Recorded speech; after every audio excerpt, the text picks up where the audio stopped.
누가복음 21장. 예수님께서 부자들이 헌금함에 헌금을 넣는 것을 보셨습니다.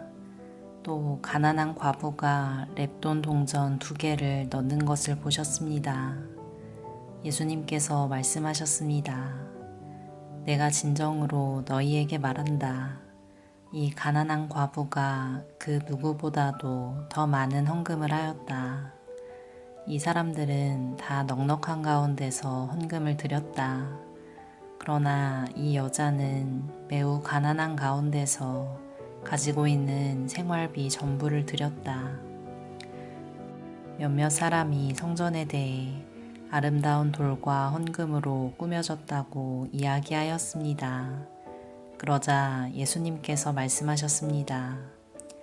너희가 지금 보고 있는 이것들이 돌 하나도 돌 위에 남지 않고 다 무너질 날이 올 것이다. 제자들이 예수님께 물었습니다. 선생님, 언제 이런 일들이 있겠습니까? 그리고 이런 일들이 일어날 때 어떤 징조가 나타나겠습니까? 예수님께서 그들에게 말씀하셨습니다. 너희가 속지 않도록 조심하여라. 많은 사람들이 내 이름으로 와서 내가 그리스도다 하거나 때가 왔다고 말할 것이다. 그러나 그들을 따라가지 마라. 전쟁과 난리의 소식을 들을 때 두려워하지 마라. 이런 일들이 먼저 일어나야 하겠으나 종말이 바로 뒤따라오는 것은 아니다. 예수님께서 계속해서 그들에게 말씀하셨습니다. 나라가 나라를 대항하여 일어나고 왕국이 왕국을 맞서 일어날 것이다. 큰 지진이 있을 것이며 여러 곳에서 질병과 기근이 있을 것이다. 하늘로부터 무서운 일과 큰 징조가 있을 것이다. 그러나 이 모든 일들이 일어나기 전에 사람들이 너희를 잡고 박해할 것이다. 또한 너희를 회당과 감옥에 넘길 것이다. 너희는 내 이름 때문에 왕과 총독 앞에 끌려갈 것이다. 그러나 이것이 너희에게는 증거의 기회가 될 것이다. 너희는 변론할 말을 미리 준비하지 않겠다고 마음에 결심하여라. 내가 너희에게 말과 지혜를 주어 너희 원수 가운데 그 누구도 너희를 맞서거나 반박하지 못할 것이다. 너희는 변론할 말을 미리 준비하지 않겠다고 마음에 결심하여라. 내가 너희에게 말과 지혜를 주어 너희 원수 가운데 그 누구도 너희를 맞서거나 반박하지 못할 것이다. 너희의 부모와 형제, 친척, 친구들이 너희를 넘겨줄 것이다. 그리고 너희 중 몇몇을 죽이기도 할 것이다.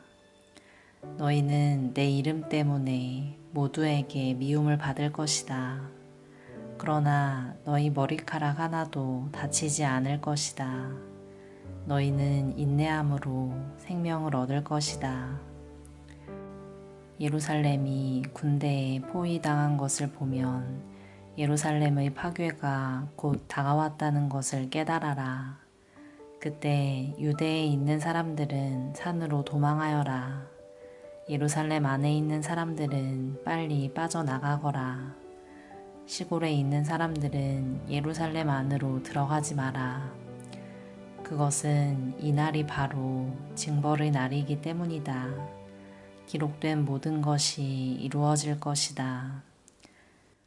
그날에는 임신한 여자와 아기에게 젖을 먹이는 여자에게 화가 있다. 땅에는 큰 고통이 닥치겠고 진노가 이 백성에게 내릴 것이다. 그들은 칼날에 쓰러질 것이며 여러 나라의 포로로 붙잡혀 갈 것이다. 이방인의 때가 끝날 때까지 예루살렘은 이방인들의 발에 짓밟힐 것이다. 해와 달과 별들에게서 징조가 있을 것이다. 땅에서는 민족들이 바다와 파도의 소리에 당황할 것이다. 사람들은 세상에 닥칠 일을 예상하며 두려워하고 기절할 것이다. 이것은 하늘에 있는 권세가 흔들릴 것이기 때문이다. 그때 사람들은 인자가 구름을 타고 능력과 큰 영광으로 오는 것을 볼 것이다. 이러한 일이 일어나기 시작할 때 일어서서 너희의 머리를 들어라. 이는 너희의 구원이 가까이 오고 있기 때문이다. 예수님께서 이런 비유를 말씀하셨습니다. 무화과 나무와 다른 모든 나무들을 보아라. 잎사귀가 돋는 것을 보면 너희는 여름이 가까웠다는 것을 알 것이다. 이와 같이 너희도 이런 일들이 일어나는 것을 볼 때 하나님 나라가 가까운 줄 깨달아라. 내가 진정으로 너희에게 말한다. 이 세대가 다 지나가기 전에 이 모든 일들이 일어날 것이다. 하늘과 땅은 없어질지라도 내 말은 결코 없어지지 않을 것이다. 내 마음이 방탕과 술 취함과 삶의 걱정으로 무겁게 눌리지 않도록 하여라. 그날이 마치 덫처럼 갑자기 내게 다가올 것이다. 그날은 온 땅 위에 살고 있는 모든 사람에게 다가올 것이다. 일어날 이 모든 일들을 피할 힘을 얻고 인자 앞에 서기 위하여 항상 기도하며 깨어 있어라. 예수님께서 낮에는 성전에서 가르치시고 밤에는 밖으로 나가셔서 올리브라고 불리는 산에서 지내셨습니다. 모든 사람들은 아침 일찍 일어나 예수님께 말씀을 들으려고 성전으로 나와왔습니다.